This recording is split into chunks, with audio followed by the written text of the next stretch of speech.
My name is Pan Wendt. I'm the curator here at the Confederation Centre Art Gallery. And I'd like to welcome you to the gallery. It's really great to see a nice audience out here. And it's just great that we can even do events. It's so I've noticed that so many other institutions in the region can't. So I'd like to begin with a land acknowledgement. We'd like to begin by acknowledging that this land, the land on which we gather, is the traditional and unceded territory of the Mi'kmaq people. I'd like to add to that we'd like to acknowledge, not in such a formal way, that this place has a history of slavery, and it is a colonial place with everything that goes along with it. And that's something I certainly didn't learn much about growing up here. And if one of the strengths of art is that, I believe that what makes art valuable is that it makes things visible that we don't normally see, or ways of seeing that we're not normally accustomed to. And I think history can do the same thing. History should be an active process of making visible those memories that are lost. And so it's very exciting to bring Dr. Charmaine Nelson here because she's really a leading person involved in this activity, particularly with respect to the history of slavery in this country. I want to thank Don Andrus, a PEI artist who used to be an academic and a professor at Concordia University, and who Charmaine Nelson acknowledges as a key mentor. In fact, a person who supported her when she started out, when she wasn't necessarily feeling so supported as a black student in art history. Don brought Charmaine's name up as part of an artist panel about what it might mean to be an artist today. So that's interesting to think of, that an art historian might have something to say about what it means to be an artist today. So let's move on to Dr. Charmaine Nelson, who is a professor of art history at NSCAD University and a Canada Research Chair in Black Diasporic Art and Community Engagement.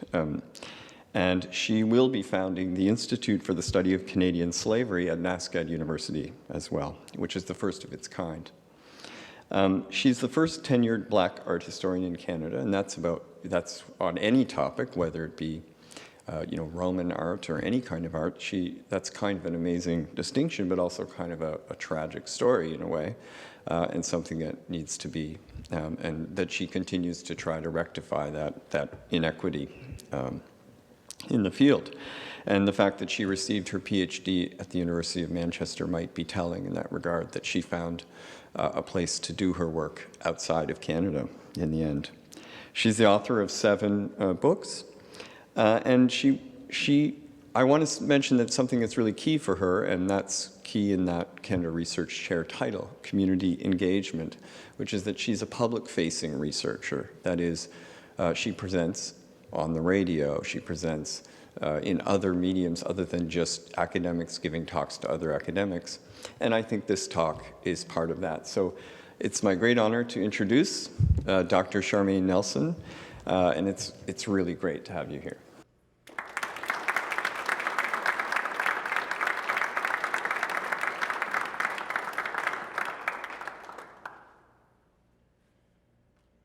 Okay, so first I'd like to thank Pan Wendt for inviting me, and also the director Kevin Rice and Dean, let me get this right, Neb Kayunsik. Thank you so much, because I'm being co-sponsored by the University of PEI, and I'm very grateful. And I also want to just reiterate how moved I am to see my old dear professor, Don Andrews, here. And it's what Pan said is absolutely right. I talked to Pan about this over coffee. I wouldn't be here without Don. When I was studying at Concordia as an undergrad in 1990, I went in as an English major, and I knew 2 things about myself: that I loved to write and I loved art. And I didn't know that art history existed because art history had not existed at my high school, as it doesn't for most of us. So I stumbled into an art history class, got my worst grade ever, and then I found Don, who was the chair, and I said, can you tell me if it's okay if I switch into the subject in which I'm not doing so well, but I love? And he was like, that's fine. You shouldn't have been in that third-year class anyway. And he talked me through the undergrad, and I'd go back and say, well, what can I do? How can I get a job? My dad's very concerned, two Jamaican immigrants, now Canadians, but they were like, art history? You're supposed to be a medical doctor, an accountant. If you're, your parents are immigrants and immigrants of color, medical doctor, lawyer, there's only certain things you're supposed to do. Art historian was not one of them. So I said, Don, please, Professor Andres, what next? And he said, master's, PhD, professor, curator, you name it after that. So Don, thank you so much. Thank you so much for that. I would not be here without Don Andres. So just a brief note on terminology. I'm going to actually use some of the horrible colonial terms that we find in the archive, because I think we as Canadians need a reckoning. Because we like to offload histories of slavery onto the USA, usually the American South, and we like to pretend that these histories of racism are not our own. So I think I need to name what I'm finding in the archive, and I'm showing you the documents here as I do that as well, okay? And I'm glad that we're gonna have plenty of time for discussion and conversation, and I welcome all of your questions at the end. Okay, great. So I'll jump in now. Use this instead. So the Montreal Gazette issued its first newspaper on the 25th of August, 1785. That the first runaway slave ad appeared the following month on the 29th of September, 1785, demonstrated the local white settlers' knowledgeable use of print technology to perpetuate the colonial racial order through which their ownership of Black people was justified and secured. Indeed, across the Americas, printers became key allies of slave owners, disseminating ads that sought to entrench their right to hold certain populations in bondage and to criminalize certain populations on the basis of racial identity and supposed inferiority. Transatlantic slavery was unlike any other form of slavery that has existed. While ancient practices of slavery were often based upon xenophobia, class antagonisms, war, or cultural and regional animosities, transatlantic slavery was based upon the idea that biological human differences could be organized and evaluated within a hierarchy, with Europeans the unquestioned ideal. While the indigenous populations of the Americas were sometimes enslaved, Black Africans, were the only populations who were always deemed fit for perpetual bondage. Slave owners controlled every aspect of the lives of enslaved people, dictating where and how they lived, where they went, what they wore, when they woke up and slept, what and how much they ate, the type and duration of labor, and even the reactions and attitudes to their labor.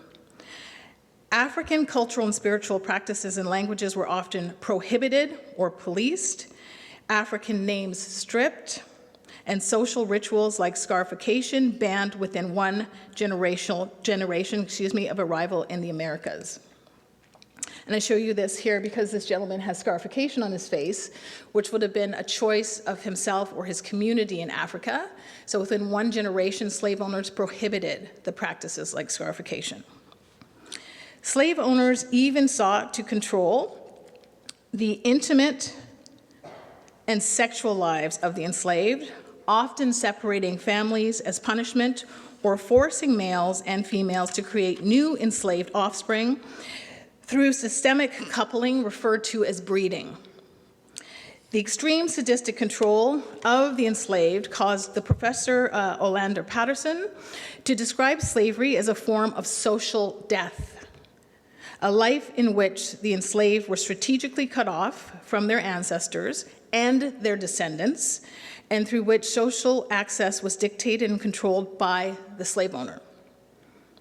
Under the laws of various empires, to be enslaved was to be chattel, like this podium I'm lecturing from, or movable personal property is another term for that, like a chair, a table, a cart.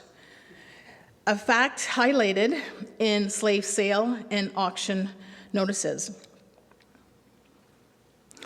Slaves were slaves for life, and furthermore, slavery was strategically organized in a matrilineal order as a means to most fully benefit the slave-owning classes. Any child born to an enslaved female was automatically a slave, taking the status of the mother at birth, regardless of the class, social status, or race of the father. Therefore, the very fabric of slavery served to incentivize rape and sexual coercion, since to impregnate an enslaved female was to enrich her owner with a new unit of labor. Blackness and whiteness, race as we know it today, was a byproduct of slavery and a means through which the enslavement and expropriation of millions of Africans was justified by several European empires. Together, Britain, Denmark, and Norway, and we often forget about Denmark and Norway, France, Portugal, Spain, and the Netherlands enslaved an estimated 12.5 million Africans who were systematically and forcibly dispersed across the Americas.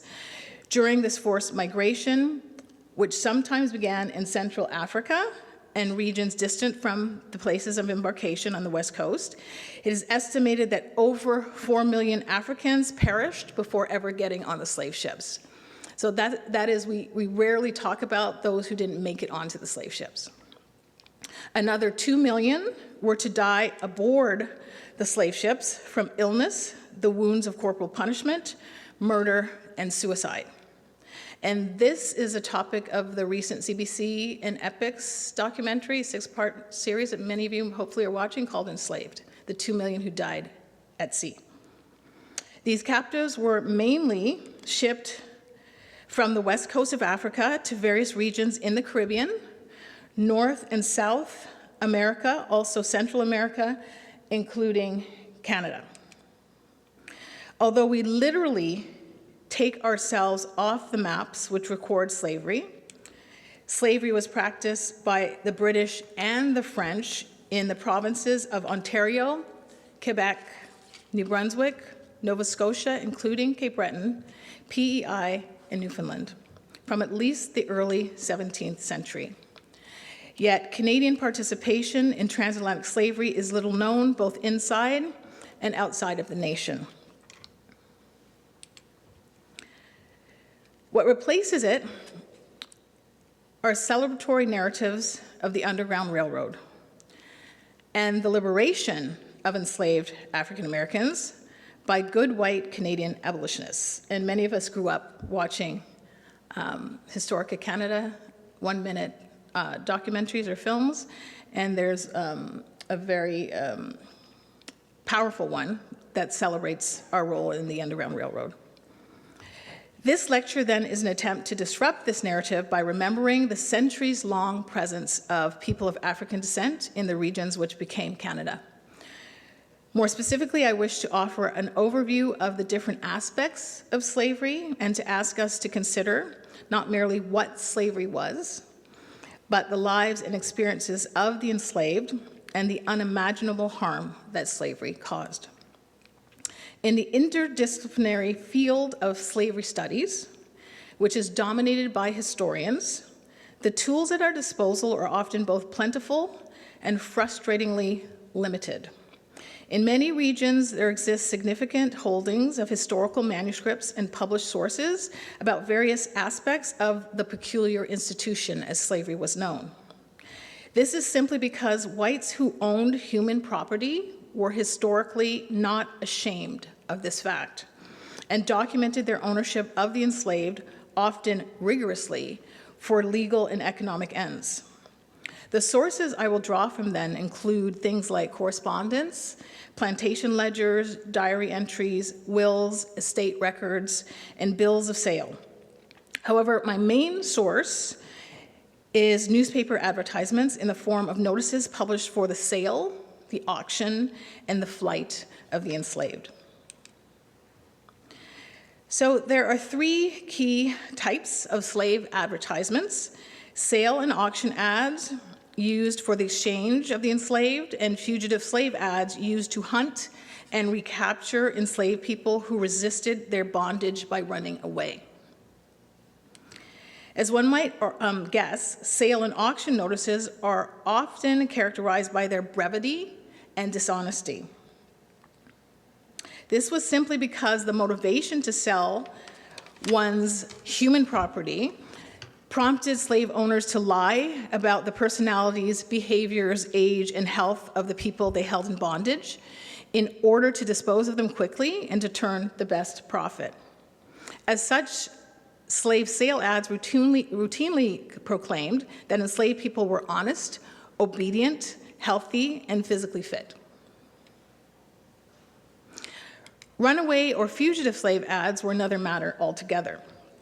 Enslaved people resisted in a myriad of ways, including feigning illness, work slowdowns, secretly practicing their African cultures and maintaining their African naming and spiritual traditions, resisting physical and sexual assault, and for enslaved women, practicing abortion in a world where they were constant targets of sexual violence for profit.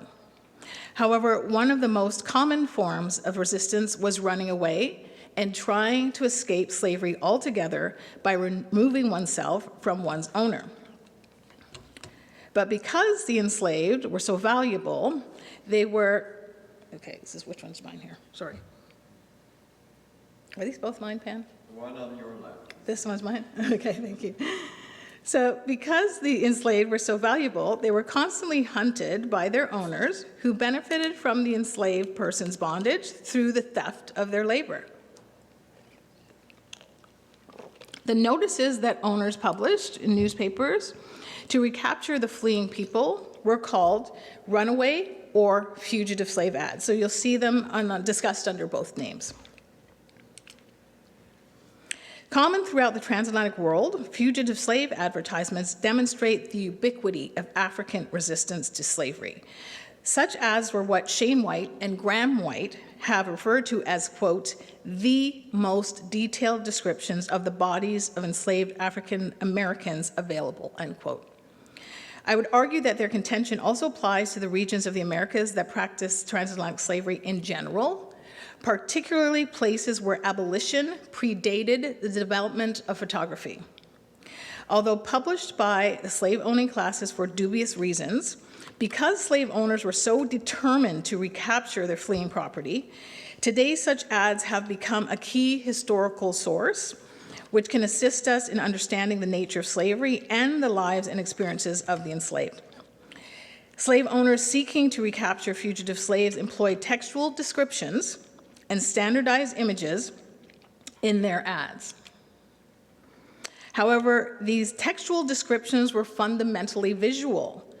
Besides noting things like names, language, and skills, these ads frequently recounted the dress, branding, scarification, mannerisms, physical habits, and even the expressions and gestures of the fugitives. The ads relied on the primacy of vision as the most effective sensory tool to lead to the identification and recapture of the runaway. Indeed, success, for the slave owner, of course, was achieved when the mainly white readers became co-conspirators, visualizing, recognizing, and apprehending the enslaved. Ironically, it was the visual individuation of a runaway that became the pathway to their recapture and return to an anonymous life as property. The majority of the sources which I draw from are based upon my study of Nova Scotia and Quebec in the late 18th and early 19th centuries. Based upon Frank Mackey's compilation of Quebec fugitive slave ads, 45 people of African descent took part in 50 escapes, the last in 1798, and were listed in about 51 fugitive notices. Based upon my own archival research, I have thus far located approximately 15 fugitive slave ads for Nova Scotia. The runaway slave ad is a primary source with prescribed limits. The limit of the slave ad is that it confirms only that someone deemed to be a slave was thought to have run away from a person who claimed to own them. It is important to note that the archive, however, can never fully capture the extent of resistance through flight in any given region. Since colonial newspapers were often published only weekly, An enslaved person's quick recapture foreclosed the need for the printing of a fugitive notice. We can therefore surmise that many, many more people would have escaped than were ever documented in such notices. Ruling class whites deliberately developed the colonial archive in ways that only allowed Africans to enter, almost always as the objects or stock, meaning livestock, owned by another, and therefore as partial or incomplete entries. Ledgers like this one, created for the Jamaican plantation Hope Estate, were customarily produced annually on tropical plantations, where planters, as the large-scale farmers were called, often own hundreds of enslaved people on estates thousands of acres in size, growing things like sugar, coffee, rice, and cotton. Within this monocrop agricultural system, planters and their overseers kept a watchful eye on all of their assets, but especially those most prone to illness, debility, and death, the livestock and human property. Since Canadian slave owners tended to own one or a few enslaved people at once, they often did not require such documents.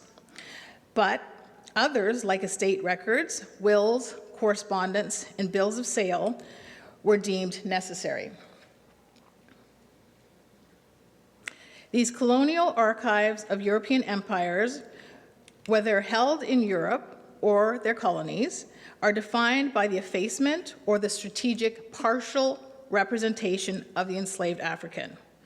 As Anne Stoller has explained, we are left to sort out, quote, what was unwritten because it could go without saying and everyone knew it, what was unwritten because it could not yet be articulated, and what was unwritten because it could not be said, end quote. Following Stoller's insights, I would add to her list what was unwritten because to do so would further humanize the enslaved. As such, I want to suggest that the representation of the enslaved by white slave owners and their surrogates was intended as a strategy of erasure. To this end, the colonial archive, of which fugitive slave ads were a significant part, was an attempt at the mastery of an ever-changing world and the conflation of Africans with the status of slave. Research on enslaved populations entails embarking upon the archival journey with an awareness of the impossibility of full recovery, not necessarily because the documentary evidence has deteriorated, or been destroyed, but rather because in many cases it was never created, or because it was created in such a way to make the knowledge of individual human beings impossible to recuperate. We have grown accustomed to using terms like black and white to identify and evaluate one another, but this practice was a byproduct of slavery. Prior to transatlantic slavery, blackness as we now know it and claim to understand it did not exist. That is because blackness describes the diasporized subject, the person of African descent whose culture and biology was forcibly transformed through the process of what we call creolization, defined by their contact in the Americas with Europeans and indigenous people.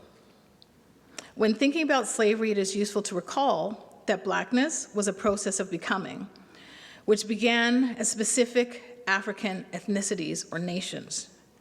The strategic prohibitions, suppression, and violation of African cultural, spiritual, and social practices, and the forcible mixing of Africans from distinct cultural, regional, linguistic, social, and ethnic backgrounds with other races transformed African-born people and their descendants into blacks. It is useful then to consider what blackness really meant in the context of Canadian slavery. In Nova Scotia and Quebec, the terms used in slave ads to describe blackness were Negro, Negro mulatto, and mulatto. The three-tier hierarchy paled in comparison to the more complex terminology that emerged in tropical plantation contexts like Jamaica. But while such terms were used to describe a person's complexion, racial parentage, or to conflate blackness with the status of slave, none of them disclose the origins of those that ended up in Canada. but fugitive slave ads frequently shed light on the complexity of the enslaved population. Within the Quebec fugitive notices, this information can be grouped into 4 categories. Number 1, those that disclose African birth. Number 2, those that disclose birth or origin in the USA. Number 3, those that indicate a Caribbean origin. And finally, number 4, those that betray some anomalous characteristics unusual to 18th and 19th century residents of Quebec. This last category is the most uncertain since it is based on my educated reading of what is stated and withheld in the notices. In the first category, African birth, whereas fugitive slave ads printed in tropical colonies, accustomed to the traffic in enslaved people directly from Africa, often stated the fugitive's African ethnicity explicitly. Canadian slave owners, far less knowledgeable about such things, tended to identify Africans by accent, tongue, or non-specific place of birth, or they simply stated African-born. In the second category, origin and birth in the regions that became the US, 6 people listed in Quebec fugitive ads can be potentially identified as African-American Creoles. And Creole in the transatlantic world, in the context of slavery, meant simply any person born in the Americas. It's not a racial term.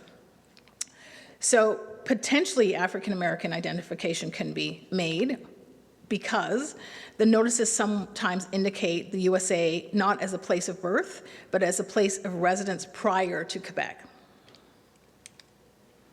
The mulatto Andrew, who fled from James Crofton of Montreal, was listed as born in Maryland. A Negro named Caesar was purchased by Jean Ordiat in 1773 from a man in New York. And a Negro slave named Ishmael was described by his owner, John Turner, as possessing, quote, a tone of voice peculiar to New England, where he was born.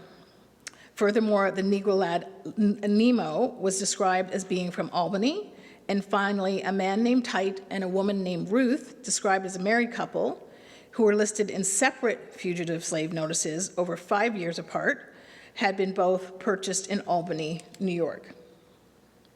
In the third category, Caribbean origin, only one Quebec notice proclaimed this explicitly. The earliest possible Caribbean listed in the fugitive notices, though, was actually a Negro man named Locanes, who escaped from the merchant and ship captain William Gill in 1775. This enslaved man may have been named after a place. Frank Mackey has deduced that the name Locanes may have been an anglicization of the French name Lojuan, a name of a town in the island of Saint-Domingue, which later became Haiti after the Revolution. And Saint-Domingue at this time was a French Caribbean colony and center for sugar and coffee production. Furthermore, the fact that Locanes purportedly spoke good French but no English would align with an experience in a French Caribbean island. A fugitive notice placed by Mr. Simon Fraser asked the public to aid him in the recapture of John Thompson, who was described as a black boy, height about 5'3", 4 inches, born in Spanish Town, Jamaica. Placed in the early autumn, the September weather was likely still warm enough to embolden the young Thompson, who was accustomed to a tropical climate, of course. That Fraser, who asked for Thompson to be brought to his residence or on board the same ship, used the title Mr., would indicate that he was most likely a passenger as opposed to a crew member. The fourth category is the most nebulous again, since it's comprised of notices that did not feature specific descriptions of the regional origins of the enslaved. Nevertheless, 5 enslaved fugitives can be assigned to this category: Will, Drummond, Bell, Pascal, and Isaac. In a fugitive notice from 1768, an enslaved man described as a mulatto named Will draws our attention due to his description by the owner, the Quebec merchant Levy, as speaking French, English, and Spanish. While the first 2 European languages were common amongst the free and enslaved inhabitants of Quebec, Spanish was not. Since slave owners customarily advised the readers of the language proficiency of the enslaved, as when John McCord explained that the enslaved Negro man Drummond speaks very bad English and next to no French, the absence of similar clarification of Will's language skills would seem to indicate that he spoke and comprehended all three languages well. As such, as a mixed race man, and almost certainly a Creole, Will was most likely born and raised in a region where Spanish had been spoken, regions which included the southern regions of what was to become the USA, Mexico, Central America, South America, and Caribbean islands like Cuba, the Dominican Republic, and Puerto Rico. Fugitive ads often detail the skills of the missing enslaved person, in essence, describing the labor that had been extracted from them for free, often under threat of bodily harm by their owners and their surrogates. Jobs like cooper, carpenter, caulker indicated not just the abundance of skilled labor that whites stole from blacks, but inadvertently highlighted the exploitation which did not allow blacks to accumulate the economic benefits of such physical exertions, knowledge, and skills for themselves and their communities. As in other parts of the Americas, men and women and boys and girls were enslaved in Canada. In fact, slavery denied black children access to childhood, a time of life characterized by carefree attitudes, play, and the constancy of love and protection from one's elders, community, and parents. However, the normal gender division of labor that applied to the white middle and upper classes did not apply to the enslaved. Peculiarly, slavery both exploded and reinforced certain normative, racialized understandings of sex and gender differences in terms of labor. Jamaica was a plantation economy driven primarily by sugar production. As Lucille May Ruthin Mayer has explained, it was sugar that placed Jamaica at a strategic point in the emerging international capitalist system of the 18th century, establishing it as Britain's most prized transatlantic colony. In 1805, it was the world's largest individual exporter of sugar. Sugar commanded the island's major resources of land, capital, and labor. In 1832, sugar employed 49.5% of the slave workforce, end quote. However, it would be incorrect to assume that such hard labor was reserved for enslaved males. Rather, as Mayer further articulates, quote, the majority of those workers were women, the ratio being 920 males to every 1,000 females, end quote. Therefore, the complexity of labor for the enslaved meant that routinely enslaved females performed the most arduous, monotonous, and dangerous work, and that due to their sex, enslaved males were privileged to be instructed in skilled labor, which would allow them to escape the field work. At the same time, in tropical plantations, slave majority regimes like Jamaica, it was enslaved females who suffered the brunt of the surveillance and sexual violence, which became synonymous with their sexual labor as so-called breeders of generations of new slaves.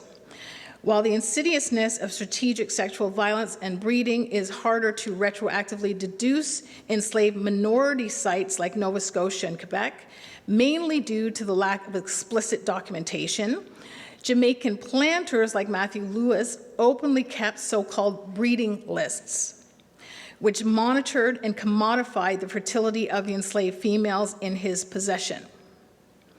Therefore, the role of enslaved females as a primary field laborers in Jamaica did not dissuade Jamaican planters from simultaneously extracting sexual labor from them. The dual labor of enslaved females was also normal in slave minority sites, as Ira Berlin and Leslie M. Harris have explained. Quote, by their numbers alone, women cooking and cleaning for whites, suckling their infants, raising their children, and succoring their aged, were the face of slavery in New York City.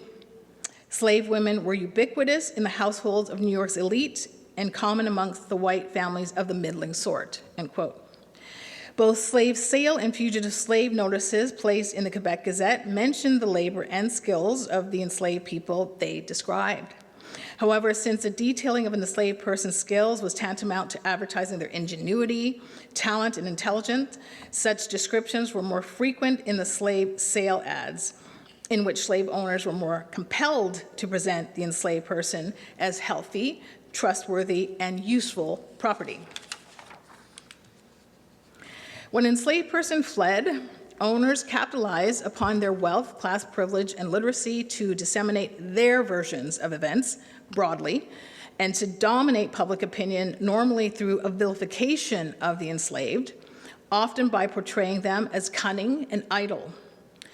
In a 1794 Quebec fugitive notice for a Negro man named Isaac, Azariah Pritchard advised the public that said Negro has been guilty of theft and many misdemeanors. This imposition of a lopsided truth was also used against white indentured servants. When the enslaved black man Ireland and the indentured white Francis Freeland escaped from William Gilliland in Willsboro, New York, Gilliland expounded of Ireland, quote, "As he has lived with me without any appearance of discontent for upwards of 13 years, it is supposed he has been seduced by the little fellow that has gone off with him and who is well known to many in Canada for his villainy," end quote. While some slave owners and employers deployed sweeping generalizations designed to malign the fugitive's character, others provided specific details of the items which had supposedly been stolen. Enslaved female fugitives were not immune from such accusations. When an unnamed Negro girl of about 24 years of age fled from Isaac Worden of Quebec City, he included in the notice that she was supposed to have cash, both gold and silver, with her. In Nova Scotia, after stating broadly that the Negro woman slave named Phyllis had robbed the subscriber of sundry articles of value, Abel Michener's fugitive notice proclaimed that she had carried away an assortment of clothing. Although Michener did not use the word stolen, the implication was that her dress could be mobilized to deceive the public. When James Cox advertised in the Nova Scotia Packet and General Advertiser for the return of his indentured black male servant Henry Jones, although he admitted that Jones was in possession of a considerable quantity of clothing, he interestingly did not otherwise imply that the effects had been stolen. Meanwhile, Abel Michener also took another tactic. While not accusing the enslaved man James of theft or vilifying him publicly, beyond the implication of the notice itself, and although Michener directed the bulk of his fugitive notice of May 1781 to the mainly white reading public, it ends with an appeal directed at James. NB, if the said James will return to his master, he shall be forgiven.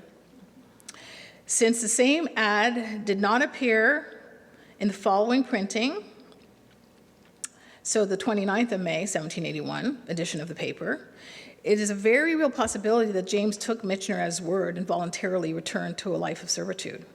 However, given that a subsequent escape was documented a little more than 5 years later, in notices placed in the same newspaper for every Tuesday in August of 1786, it would appear that James again grew weary of his life as an enslaved person under Abel Michener's roof.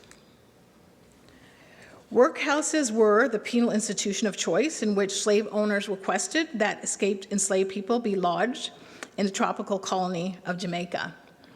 When slave owners conspired with the public to catch runaways, the workhouse or jail was the usual place that an owner suggested the captured party be lodged. Workhouses also functioned as a penal institution where slave owners could have their slaves punished and tortured, generally those that were deemed to be disobedient, ruly, rebellious, or troublesome. The Reverend Thomas Cooper explained that workhouses were used as punishment for incorrigible slaves who were sent at the whim of the overseer or master or mistress for any length of time without the intervention of the magistrate. He also noted that slaves were chained together 2 by 2 and forced to repair the roads in the day and locked up at night. After witnessing a gang at work on a trip to Lucia, Cooper described the restraints as follows. An iron ring is locked around the neck to which a stout chain is attached, leading from one slave's neck to the other. Males and females are shackled in the same way. Northern British colonies like Nova Scotia also had workhouses, which functioned in the same respect. Besides shedding light on the sex and racial makeup of prisoners, the duration of their imprisonment, and the circumstances of their criminal status, the annual ledger of the Workhouse or House of Correction of Halifax for the year 1790 allows for an analysis of its role as a site for the criminalization of fugitive slaves and servants. Although the ledger lists 42 names corresponding to those who were locked up between January 1st and the 31st of December in the year 1790, in reality, a total of 35 people, both men and women, were incarcerated, and the discrepancy is simply because 2 men seem to have been locked up multiple times. Of the 35 prisoners, 16 or 17 were women, a fact that can be discerned not because the sex of the prisoner was specified, but because of the gendering of the prisoners' first names. Much like the sex of the prisoners, the race of certain prisoners can also be ascertained, again, not because of a specific category in the ledger, but because of notations written in red by the keeper of the workhouse. So, racial categorizations were written into the ledger after the names of certain individuals. Crucially, it was the race of Black people, or people of African descent only, that was highlighted in the ledger with terms like Black or Negro. Of the 42 names listed, 7 specify Black subjects. Peter, Joe, Mary, Joe again, Jane, George, and Belfast. And it's hard to know, of course, if Joe is the same person. So of the 35 prisoners, since the man listed as Joe appears to be one and the same, at least 6 Black people seem to have been imprisoned in the workhouse in Halifax in 1790. While Hugh Kelly, the keeper of the workhouse, unfortunately did not see fit to include a column for the person's crimes, a remark inscribed in red ink provides a means of ascertaining the most likely crimes of some of the prisoners. Kelly wrote, quote, "Those marked in red figures have been paid for by their masters." Unfortunately for my purposes, Kelly also neglected to record the names of the masters who appeared to pay the fines, or their names could be easily matched against the subscribers of fugitive slave notices. Although the word masters does not distinguish between an employer of an indentured servant and the owner of a slave, the addition of the racial naming makes it very likely that at least some of these Black prisoners were recaptured, enslaved fugitives. While the fines paid ranged from 1 to 14, no currency was specified. However, since Kelly's tally of annual costs on the 3rd page of the ledger was provided in pounds, shillings, and pence, the paid-for column likely adhered to the same currency. Of the 42 entries, 9 included the red-inked fine, of which 4 were most likely enslaved people whose fines were paid for by their slave owners. Further evidence exists that suggests Belfast's enslaved status. A fugitive slave ad initially dated the 8th of February 1794, placed by Michael Wallace of Halifax, described the escape of a Negro manservant, property of the subscriber, named Belfast. The dates of the 2 documents, 1790 and 1794, respectively, and the uncommonness of the enslaved man's name, Belfast, make it highly likely that the man listed in the workhouse in 1790 was the same man who escaped from Wallace in 1794. Although the Black man Joe listed twice was not amongst those who was claimed by a master who paid his releases, the combination of his race, the lack of a family name, and the date of the ledger makes it extremely likely that he too was enslaved. That the ledger listed last names for racially unspecified persons, something that only one of the Black people possessed, that's George Love, is further evidence of the unfree status of the Black prisoners. Of the 51 Quebec fugitive slave notices, 11 were printed for 10 females, 9 enslaved and 1 indentured. In the Nova Scotia data, of the approximately 15 fugitive slave ads that I've thus far located, There are 4 fugitive notices for enslaved females. Of these 15 total Canadian notices for female fugitives, several immediately stand out for various reasons. Number 1, for the timing of multiple escapes, and number 2, for the state of the runaway. As regards the second issue, the mixed-race female named Belle is noteworthy for the timing of her 2 escapes, both placed by her owner, the butcher George Hipps. The first notice, placed on the 20th of August, 1778, claimed that she had escaped on the 18th, and the second notice, placed on November 5th, claimed that she had escaped on the 29th of October. Since most enslaved people in northern colonies deliberately planned escapes in the spring or the summer months to take advantage of the good or warmer weather and the increased ship travel, Belle's second escape in late October is particularly significant. Belle's determination to escape Hipps is remarkable not only due to her 2 documented attempts, but to their proximity. The fact that the 2 ads were separated by under 6 weeks is a demonstration of her persistence, as is the fact that the second notice recounted a late October escape when the weather was surely colder. But the notice for her August escape is also discloses alarming details. Hipps revealed that Belle, who he described as a mulatto negress, had fled with no shoes and stockings on. Whether in August or not, the absence of shoes on an enslaved person in Quebec or Nova Scotia was, unlike the tropical colony of Jamaica, an uncommon occurrence. Thus, that Belle ran away without proper footwear was surely an indication of her desperation and most likely the hastiness of her first unplanned attempt. For enslaved females, running away was surely often motivated by a desire to escape sexual abuse. The history of Belle's multiple sales to various white men and her identity as a so-called mulatto most certainly impacted the nature of her enslavement and predisposed her to a certain type of sexual exploitation. Frank Mackey and William Renwick Riddell, before him, have carefully recounted Belle's multiple owners. It is unknown when Captain Thomas Venture first sold Belle or Isabella to George Hipps at auction. However, in less than 2 weeks after her second escape and subsequent recapture, Hipps again sold Belle, then 15 years old, in November 1778 to the Lieutenant Governor Hector Théophile Crémier for £50.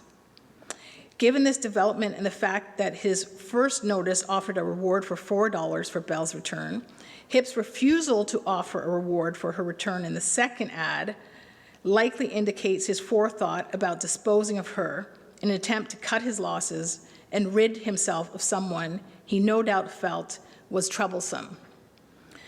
On the 20th of April, 1779, Crémier again sold Belle to Quebec Harbour Master Captain Peter Napier for £45.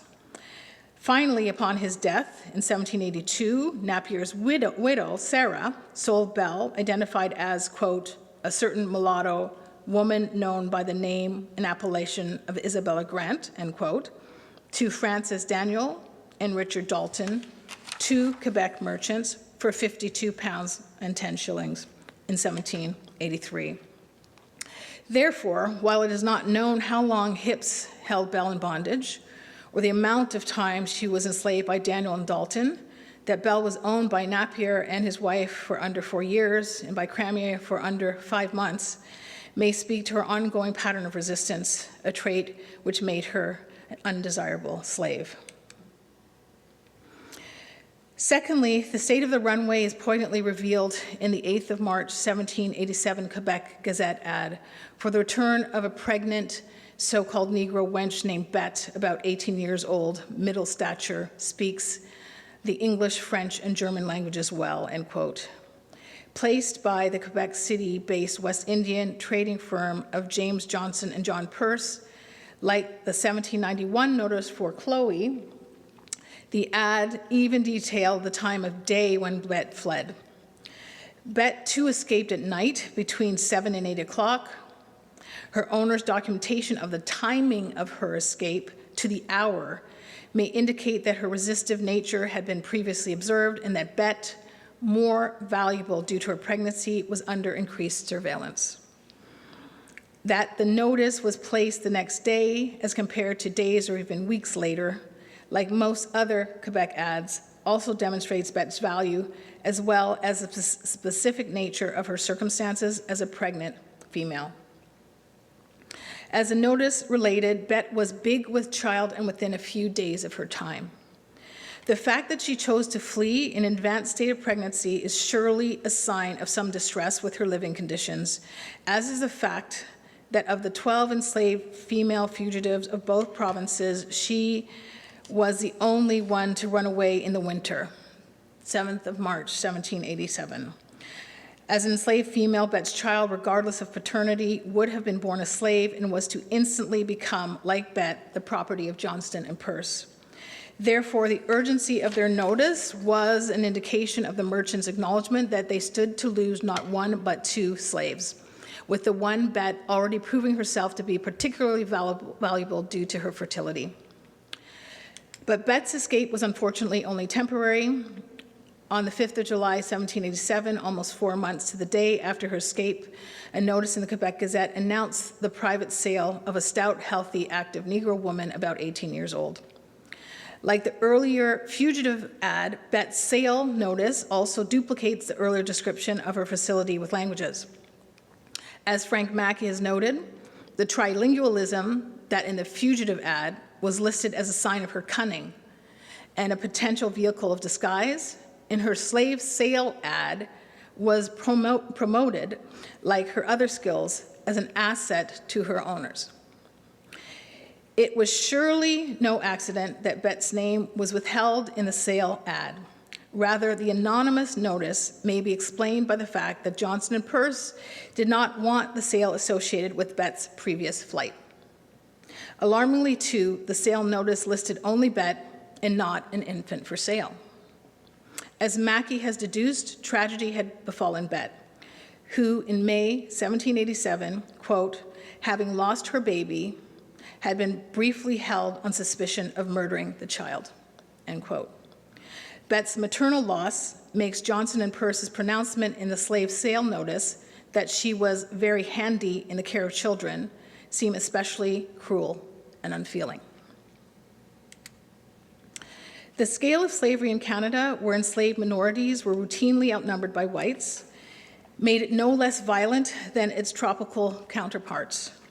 Indeed, we must consider the extreme toll that multiple transatlantic crossings, isolated living conditions, continual surveillance, hypervisibility, and the accelerated rate of creolization and cultural loss took upon the enslaved. For the enslaved in Canada, we must recognize isolation from self and from community as a form of ongoing trauma and abuse. The Canadian desire to see ourselves as the saviors of African Americans has prevented us from telling the truth about our own slaving practices.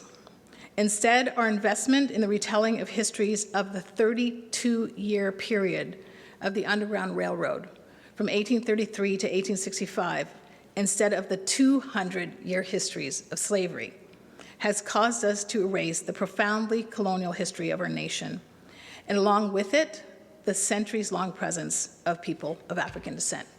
Thank you.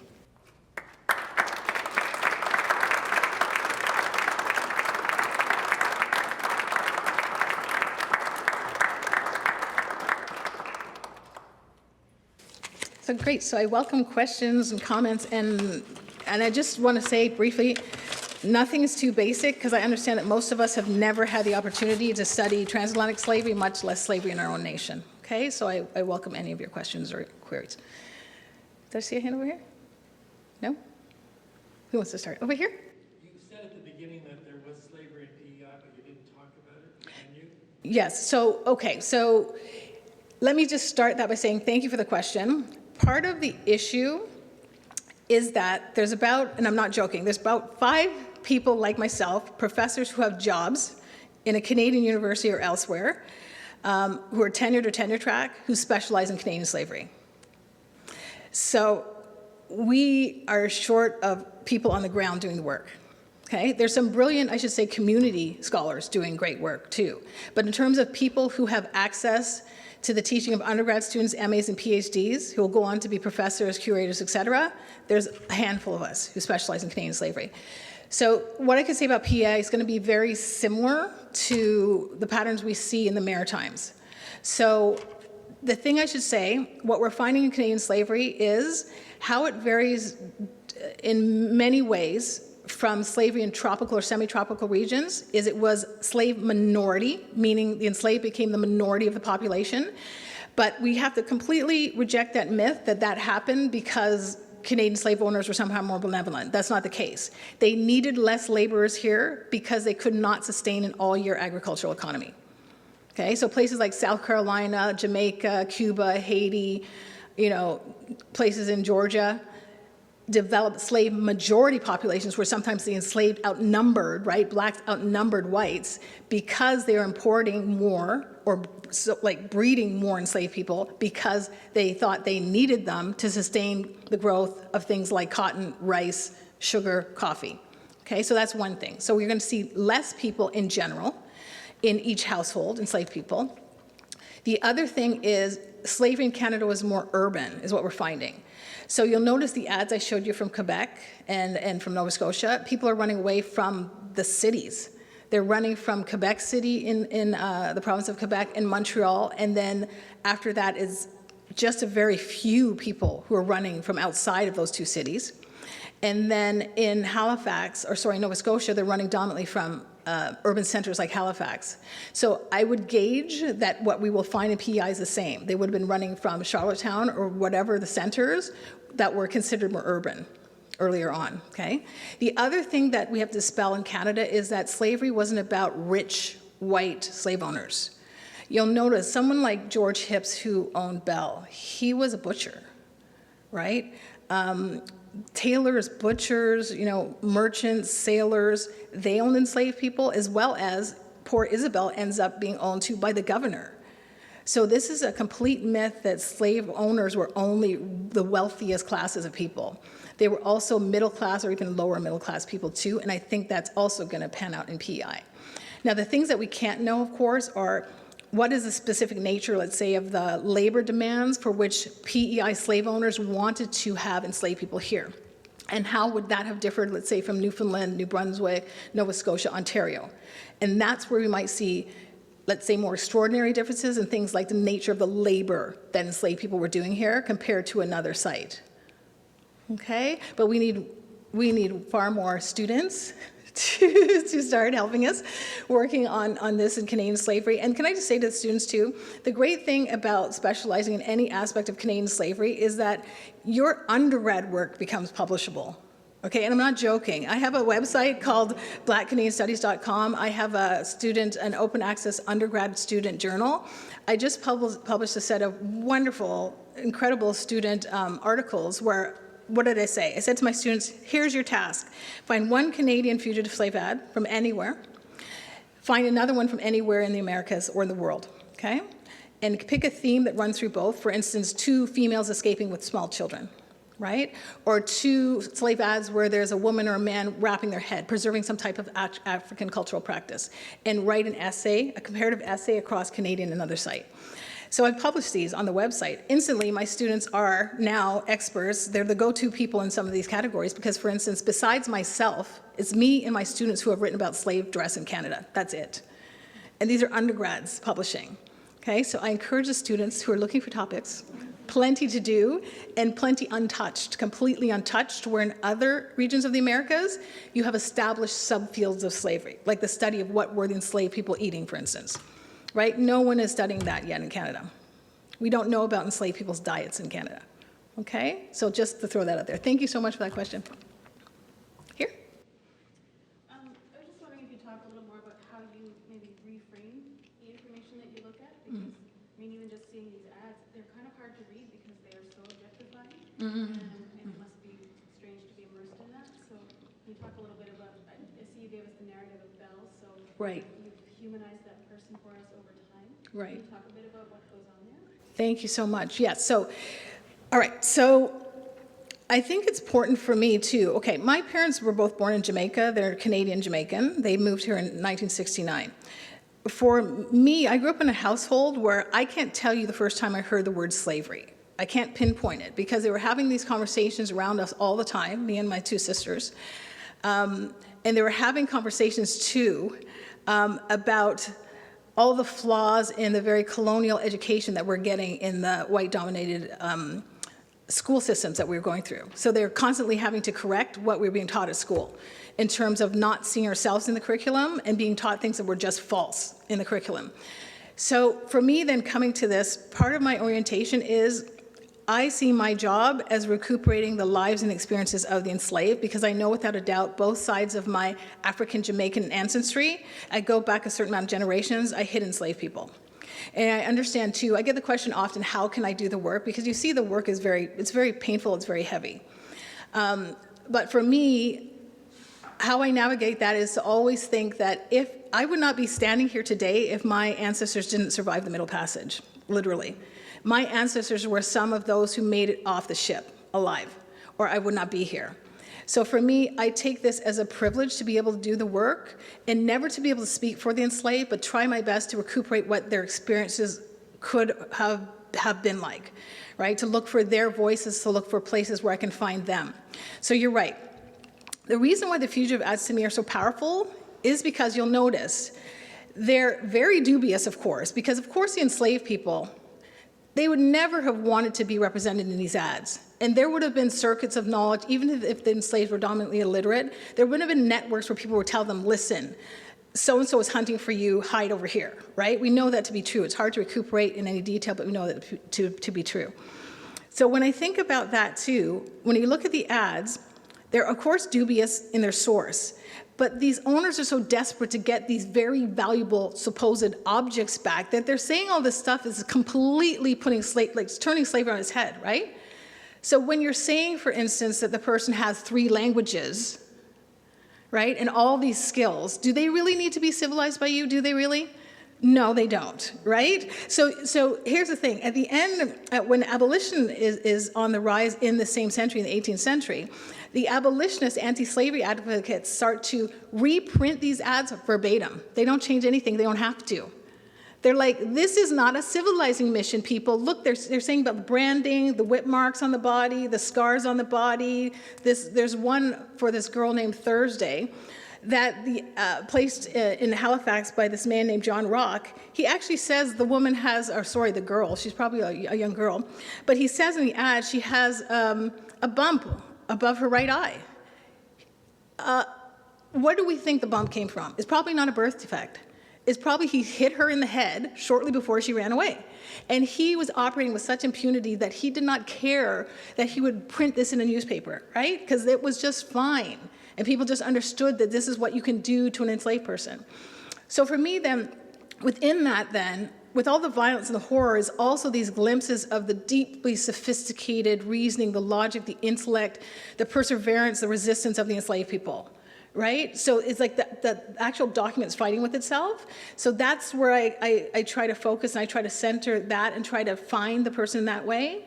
And then the other thing too is I try to couple this, like many of you might be thinking too, with Belle. What happened to her, right? I'm always confronted with that question. What happened? Did she get away eventually? Did she ever get her freedom? It's very difficult to deduce these things, as you can imagine, because for enslaved people and poor free blacks and poor free people of any background, where they show up in the archive is in their confrontations with the law, because most of the time they don't own anything. Right, so when Nova Scotia does this big, I think 3-year poll tax, right? Who do they tax? The rich people. They tax the people who have a certain type of livestock, like do you own a cow? I will get some money from you. Do you own land? Which black people in 1790 owned a cow or owned some land? Very few. So you're not gonna show up there as a free black. So where do you show up, right? So half of our battle too, to your question is, how do I as a scholar, what are the archives in which I find either free blacks or enslaved blacks, besides things like the documents I'm sharing with you. Like part of it is even thinking through what types of documents were generated, because if it's not clear to you right now, I'll just say explicitly, you are never gonna find a birth certificate for an enslaved person because they were not considered human. So you would not give them a birth certificate, right? So the best thing you find often in a tropical site is that type of leisure I showed you from Jamaica. So then you get a birth year. You get a year of birth because they're counting the babies that were born on that plantation. You never get a day of birth, right? But thank you so much for that question. Yeah. Hi. Yeah. Well, thank you for your presentation, first off. After some enslaved people ran away, how would they have sustained their life? How did they escape not having to go back to their owner? Yes. What a great question. Thank you for that. So how did enslaved people sustain themselves when they ran away? So here's the thing. Again, the myth of slavery is that slavery was a civilizing mission. That's what white people told each other and told the enslaved people. This is why I'm holding you in bondage and this group of Black Africans, because you need us to turn you into us. Okay, you can see again the lie of that as revealed in both the sale ads and the runaway ads, because they frequently list the skill set of the person running away, not just linguistic, but other. So there's an interesting one for Quebec, where there's a man who's running away, and the ad says he's a great fiddler. And I'm like, why would you put that? Well, why would you put that? To your point, because that might be how he sustains himself. He goes and says, I'll play for you at your party. Can you give me whatever, how many shillings? So that's why they list that, right? So it's not something you'll see on the body, right? You won't see, he's not going to walk down the street playing the fiddle, but that's how he's going to try to sustain himself, right? So the same thing, they'll list things like she's a seamstress, blah, blah, blah, blah, because they know that's what they're going to try to do after, okay? And to that point, too, why should they list things like so-and-so has a tone of voice from New England? Because they understand that they might be trying to head back to New England, to Albany, to that place in the USA or elsewhere from where they were wrenched by the slave owner. So a lot of these, if you might have picked up on in this period of the American Revolutionary War, they're British loyalists who are being induced to flee north to Canada because George Washington is winning the war, right? The Continental Army is winning the war. And so they're being induced, though, in the proclamations to head north to what becomes Canada with their slaves and servants. If you're enslaved by a dude in Virginia and he goes to Quebec, you have no choice. You're going to. So all those people are African-American Creoles mainly, right? So they would have been born in the USA or maybe African-born, but that's the first point of enslavement was the USA. Get yanked up and dropped in a place like Quebec City, they want to go home. So the owners know this, that's why they're citing hints of ethnicity or birth origin in the ad. So great question. Yes, here? There's two kinds. There's slaves and what's the other? Indentured servants? But was not also free, did you say? Yeah, so there's also, here's the thing. So we also, They go between the three. okay, so the thing we always have to think, and here's the thing, it's actually strange in a way. There's less research being done on Canada on historical free Black populations than enslaved Black populations. Because it's incredibly difficult to do research on free Black people in the 18th century, for instance. Why? Because what I said, where do you show up in the archive? If you're a poor Black person, because here's the thing, when slavery is existing, right, and the slave system is saying basically only Black people are always enslavable. So there's something called racism or anti-Black racism in force. So even if you're a free Black, your life is not good at that moment, right? Who's going to employ you? They're going to try to pay you less wages because you're a Black person because they still have that idea that you are less valuable, that you're not quite human. So how do free Blacks show up in the archive? Again, usually not as property owners because they're too poor, usually not as livestock owners because they're too poor. So often where they show up, sadly, is in confrontations with the law. If they get locked in jail, if they run away from an indentureship contract and then they're being hunted in the same way is where you're finding them, right? And many of them, sadly too, because their ancestry often was in slavery, would not have been literate. So they're not leaving their own traces, right? And they don't have enough leisure time to even necessarily want to sit around and journal, right? If you're like dirt poor and you're broke and you're tired because your labor is exhausting, you don't want to sit. That's not the first thing that comes to mind when you have an hour to yourself is I'm going to write in a journal, right? That's so we have to think who has access to leisure and who has access to leisure activities, right? So it's actually very difficult to research free Black people in the period of slavery, right? But we have to, it's important that we understand that there would have been free blacks in Canada parallel to enslaved people. And can I just throw out a really big example of this? Of course, again, Revolutionary War. Many of you have probably read The Book of Negroes, Lawrence Hill's novel, or you understand that's coming from a real document called The Book of Negroes, right? So in the Revolutionary War moment, the British say to enslaved African Americans, cross to our lines, we will free you. Fight on our side, we will free you. Then they evacuated thousands of newly freed, formerly enslaved, right, African Americans to where? To Nova Scotia. So remember, at that time, there's already enslaved people on the ground there and free blacks on the ground, and then here comes this influx of thousands of newly freed people. What did that look like? How were they interacting? What were they saying to each other, right? Who's doing research on that? And then how difficult is it, again, to recuperate the experiences of those newly freed blacks, besides through documents like the Governor Wentworth's documents, what governor's saying about them? What do they think about what's happening to them, right? You see how hard that is? Right? And then the reason why Nova Scotia is so important in all this. Then, okay, so that's the earlier part of it's the second half of the 1700s, but then the 1790s, here come 500 Jamaican Maroons, okay? So the Jamaican Maroons were self-liberated black people in Jamaica who fought guerrilla warfare against the British military in Jamaica, right? They had strongholds in the mountains. So they were, a lot of people think, tricked to come down into a peace treaty that was not a peace treaty, and then about 500 of them were out-migrated to where? Halifax. So again, these were people who were defiantly, militaristically self-liberated people, right? So the thing about this too is that we have two waves of self-directed out-migration from Halifax too. We have a group of these loyalists, black loyalists, who choose to go Sierra Leone, and then shortly after we have Jamaican Maroons choosing to go to Sierra Leone. They were only in Halifax for 4 years. Okay? So think about then what the conditions were like in Nova Scotia for them to say, get us out of here. Okay? Because these are two groups of free blacks who are like, we do not want to live here.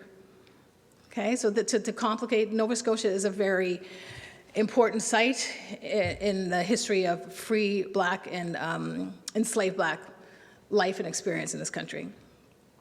At the back, yeah? Hi, how you doing?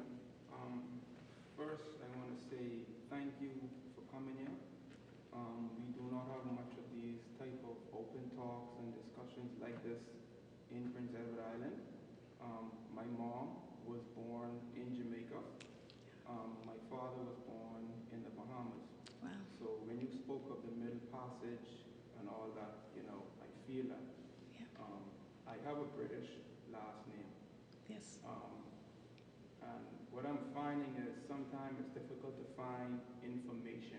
Mm-hmm. And I see you have articles, you got articles and stuff on the screen, right? When you were doing your research and your studies, Yes. did you find any pushback? Was it hard for you to get information?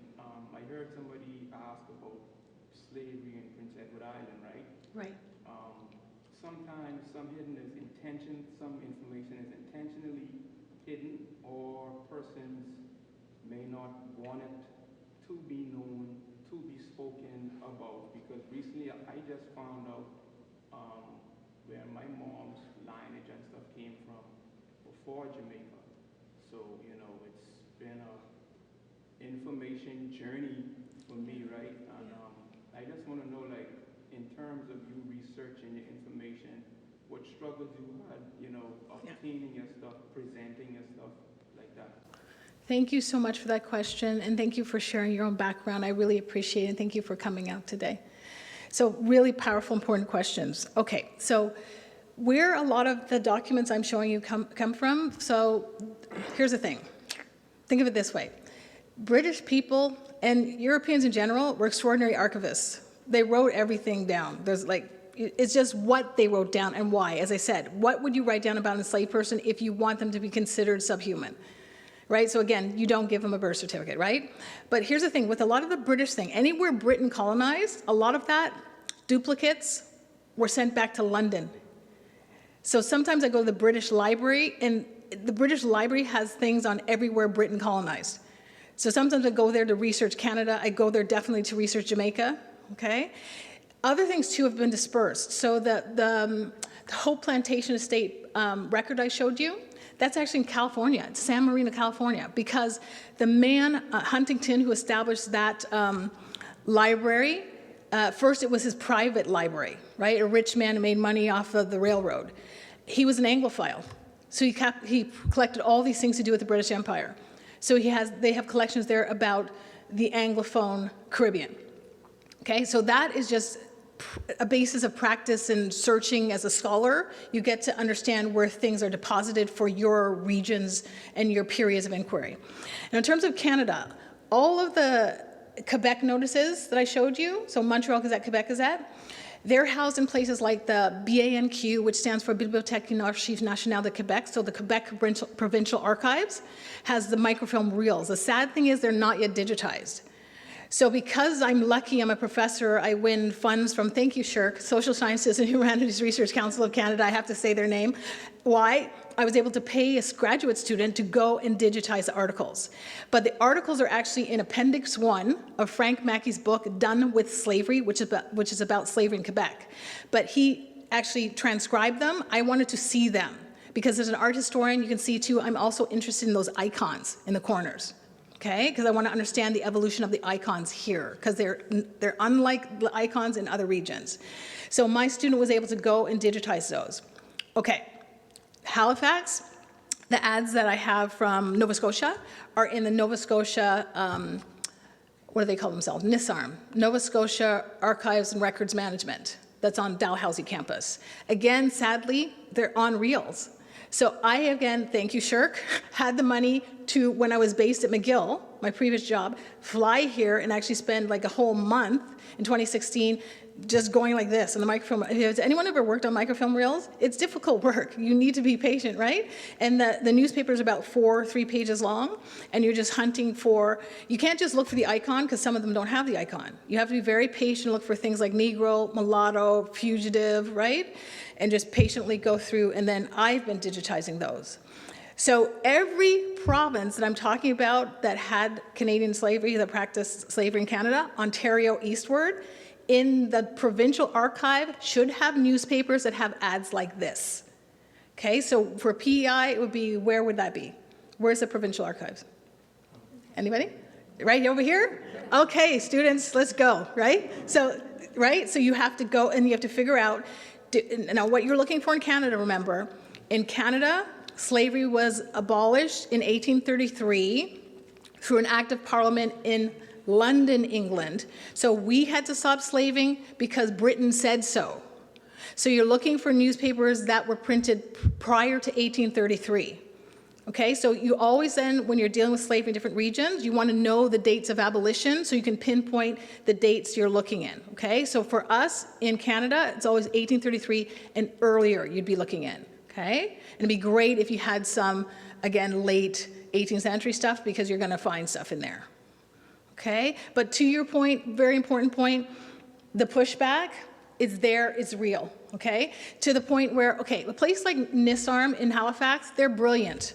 They welcome, they encourage research on African Nova Scotians and on slavery in Canada. You can see if you go to their website, they have whole sections on African Nova Scotia where they've already digitized things for you. So in some cases, depending on what you're looking for, you don't even have to visit. It's already online. They're brilliant. I'd say they're the best in Canada at the moment, okay? Other places, I tell my students, listen, when you go to such and such an archive, do not tell them that you're working on slavery. Do not, because the archivists will withhold information, or they'll slow down information, or they won't give you stuff. I'm telling you, this is true. Yeah. I'm like, because they don't want you to work on this topic. They're offended by your work on this topic. They want to minimize the work on the topic. And students have said to me, like I've had people say, the student will say, Professor Nelson, I've had the archivist tried to tell me that slavery was worse in the American South. And it's like, is this their role to come and talk to you while you're trying to do your research on Canadian slavery? To try to feed you this line that we're so comfortable with, that it must have been kindler and gentler here in Canada because we're just better slave owners? Right? So first we want to dismiss it altogether, and then second, the place we always want to go, it must have been gentler and kinder here. right? So people are actually trying to tell my students that while they're trying to do the research, trying to have that conversation to push this narrative on them. So I said to them, like, listen, one strategy that I have, I don't announce necessarily what I'm doing to the archivist, because that gets me farther into the archive, unless I know who the archivist is. It's sad, but it's true. Like, that's where we are. So you're so dead on, so thank you for that. Yeah. Hi, Don. It's not really a question, it's a point of information. I just recently found out that McKinnis Kruger, the law firm, whose head office is in Halifax, and I think is the oldest law firm in the Atlantic region, that they have an extensive library. And they have documentation going back to 1755. Wow. I wonder now, listening to your talk, of course, what there might be there that deals with legal bills of sale, property, maybe even, in some cases, free black people who wanted to purchase something, maybe just had the means to buy something and wanted to do it legally. This was the law firm, the major law firm that was available to them. So it's just it's not really a question. Thank you so much, because that opens too, thank you, Don, because a lot of times we assume erroneously that it's only going to be state-held archives that are helpful to us. But it's not, right? It's the private archives, and also it's what's in people's private homes that they haven't handed over to anybody or they don't want anybody to know that they have, right? So there's, and we know this happens, of course, right? But my perspective, people should not be embarrassed of this history. It is what it is. We all are in this together. Now, we have to get to a point where we want to disclose this and we want to learn from it and we want to move forward together as Canadians, right? Do we really want to be what we say we are or not? Right? And some of these precious documents need to be handed over to archives, museums, or other, cultural institutions that know how to take care of them and know how to make sure that scholars get access to them, right? Instead of being hidden away in someone's attic or someone's photo book, right? But thank you, Don, yeah, to open up, this idea too, of course, of the private firms. And a lot of this too would be in a context like Britain too, some of the oldest banks and insurance companies got their start by underwriting slavery and slave ships, right? And what I mean by that is when you were an enslaved person, enslaved captive going on the ship in Africa, you were considered cargo. You were put in the cargo hold. You saw the images I showed. And the cargo was insured. Why? Because they understood that a certain percentage of you would not make it to the Americas alive. So if they insured you, they got money back for the people who died at sea. Okay, that's the bluntness of the objectification of enslaved people. Okay, but that would be another place, like to Don's point, where there's private archives that have everything to do with slavery. Yes? I just make a comment too. I'm reading about Sweden. Sweden also had a slave trade, and they actually owned a fortress on Ivory Coast or Gold Coast for a number of years to ship slaves there and set up in the Caribbean. Thank you for that. Yes, because. Carlsbad, or Fort Cal was named after the king of Sweden. Okay, that's the thing. That's such an important point about the role of Scandinavian countries, because we often leave them out. So thank you so much for mentioning Sweden. And the reason why I think too Denmark and Norway are so important and why we forget about them is that the Danish government sold the Danish West Indies to the USA. I think there was just the 200th anniversary of that, I believe. And so now the US Virgin Islands today are what used to be known as the Danish West Indies, right? So people don't necessarily remember that. So we kind of, and then of course in Denmark, I have a good friend who's a scholar there and works on Danish slavery and says that the same way we treat Canadian slavery here, or don't treat it or don't recognize it and don't know anything about it internally, same thing in Denmark. Never happened here, other European empires, not us, right? So thank you so much. Although Scandinavian countries brought lots of slaves from elsewhere, not necessarily black slaves, but the Vikings brought slaves back to Scandinavia.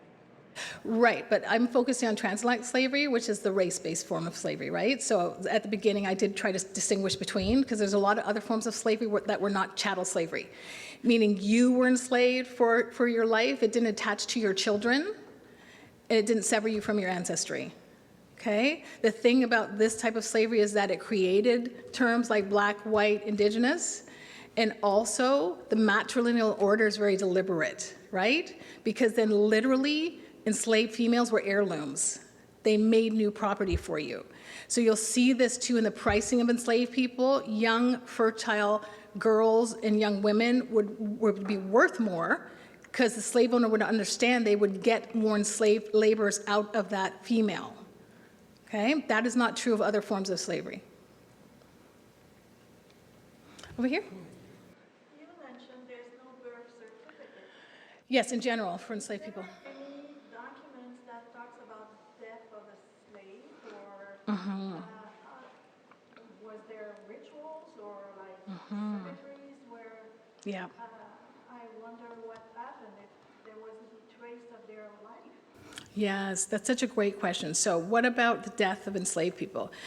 Okay, so what we know in general across the Americas is that slave owners in general were suspicious of continuation of African cultural practices and tried to sever enslaved black people from their African culture.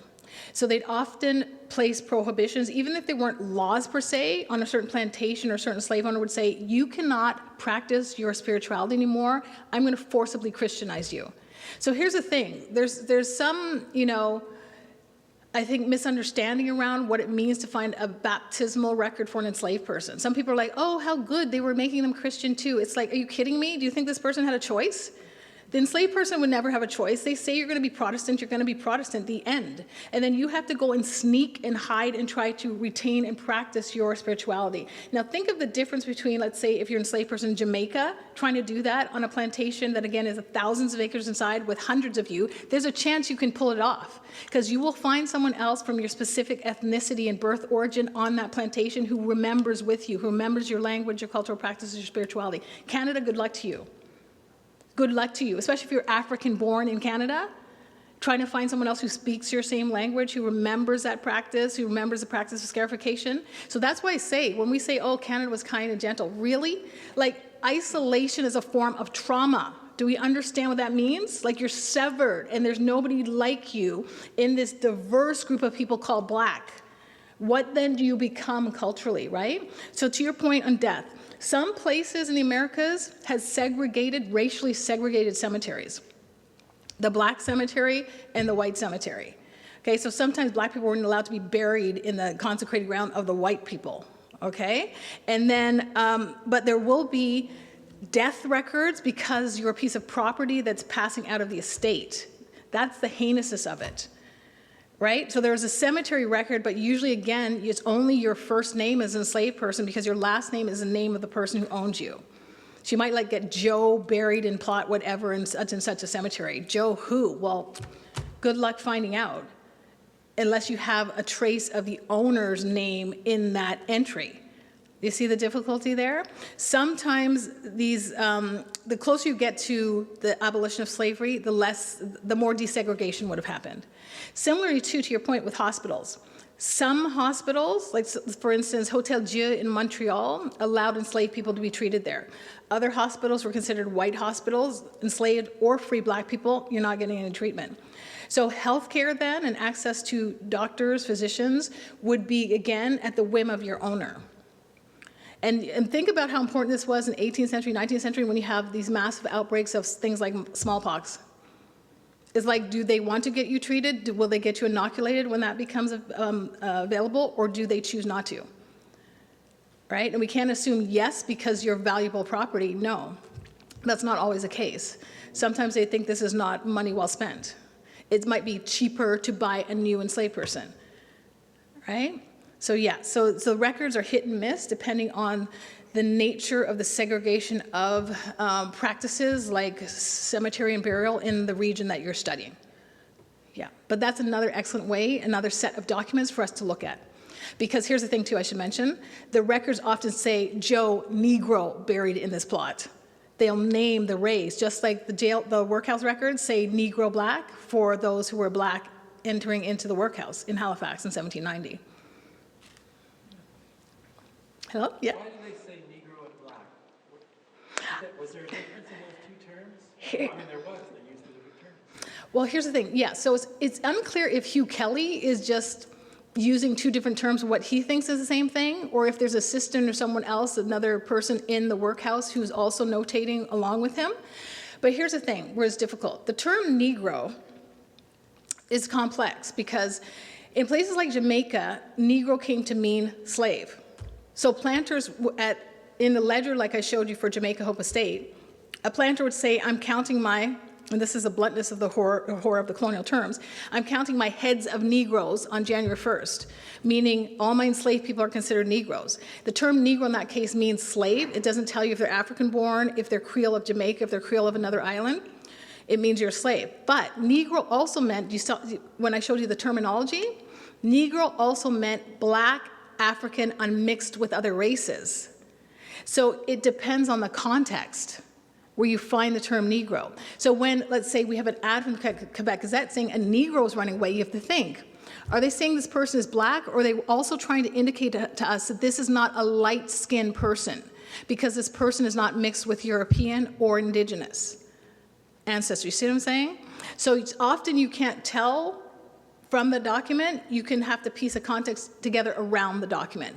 But for instance, mulatto is different because mulatto always means that that person has European and African ancestry, thus implies that their skin color is lighter, right?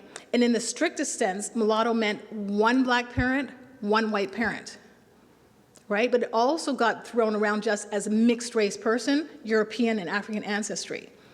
Okay, and what's interesting in there too, should I point out, in the Quebec context, you have also Indigenous people being enslaved. They were actually the majority of the enslaved population in Quebec. I have found yet no term to indicate a mixed race person of Indigenous and Black ancestry. I'm like, where's that term? Why don't they need a term for that, right? Or are they just using mulatto for people who are mixed between Indigenous and Black or European and Black? Okay, because what you find if it's just supposedly someone who's Indigenous, you find pani or panis, P-A-N-I-S for a male, P-A-N-I-S-E for a female. Okay, so you see we still need to do a lot of work on naming practices too in the Canadian context, and then Quebec is more complicated because you have two groups of people enslaved together, who obviously then would, in some cases, be having families together, have kinship bonds, have children together. Okay, yes, sorry, sure. Sure, go ahead. I heard you have 7 books. Yes. They on Amazon, or how do we? Yes, so they're all, yeah. So basically, if you, okay, I have a website. I'm going to plug my website. So you read my student work because they're brilliant, okay? So it's blackcanadianstudies.com, okay? So I have a bio section, and I have a section on my research publications where I have all of my 7 books and links to those books to the publishers. Okay, so any of those publishers will sell you the books. Also, if you stuck my name in Amazon, if you shop on Amazon, most of the books are there. The other thing is, just so you know, for any book that you want, especially the academic books that are not like in the storefront, typically like the trade book, if you take the author's name and the title, any bookseller should be able to order the book for you. Okay, so if you find any other book on Canadian slavery, Jamaican slavery, anything you're interested in, and you don't know where to find it, go to the bookstore and say, here's the author's name, here's the title. They can find it for you, and they can order it, special order it for you, okay? If you don't want to deal with Amazon or an online bookseller. But absolutely, okay? But I have that list there, and I have my student journal, and that we have, I think, eight issues of the student journal. They do great work. They do great work. And the reason why I published it in the first place, I'll just tell you, is because it used to pain me to read the student essays and go, this kid is brilliant. I know they're not kids, they're young adults. This young adult is brilliant. No one else will ever read this. Why? This is horrible. I used to feel like some other people have to read this. So then I was like, okay, gonna have to do it. So I launched the journal so that other people could read and benefit from the brilliance of my student. And I'm telling you, some of these students are doing their undergrad and they're functioning like MA students. Like they're writing at that level and doing research at the level of grad students already. They're brilliant. So please, if you have some free time, check out their research because they're great. Thank you all for coming. I really, really appreciate it.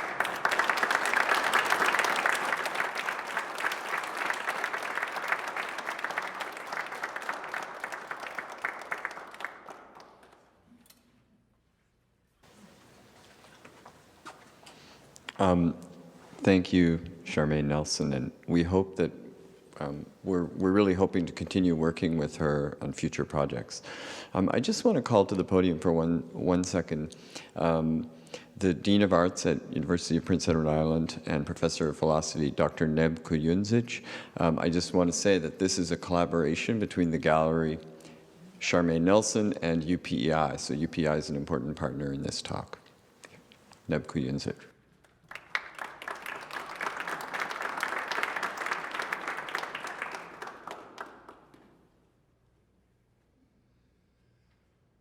Thank you so much, Ben. On behalf of the Faculty of Arts and indeed the entire University of Prince Edward Island, it is my honor and my privilege to thank Dr. Nelson for her inspired talk. We've learned a lot. And in my opinion, I think this is a supremely relevant and timely topic because, I would suggest that, this entrenched and deep prejudice and racism is not only persisting in the world, but it seems to be growing, unfortunately. And this pertains to Canada too. I think, some of the history that we just learned has been sort of embellished and does not speak to some of these painful facts that we have to learn. And it is, we have a history professor with us too, Dr. James Moran, and a couple students. So what I want to say would be more than happy, James and I, to help you recruit among some of our students, especially arts students, to work with you. And you're always welcome to UPI. I'm hoping that we'll continue this collaboration with the center and see you back and maybe come and visit with the university and help us with some of our students getting involved in their projects. And once again, thank you so much for your talk.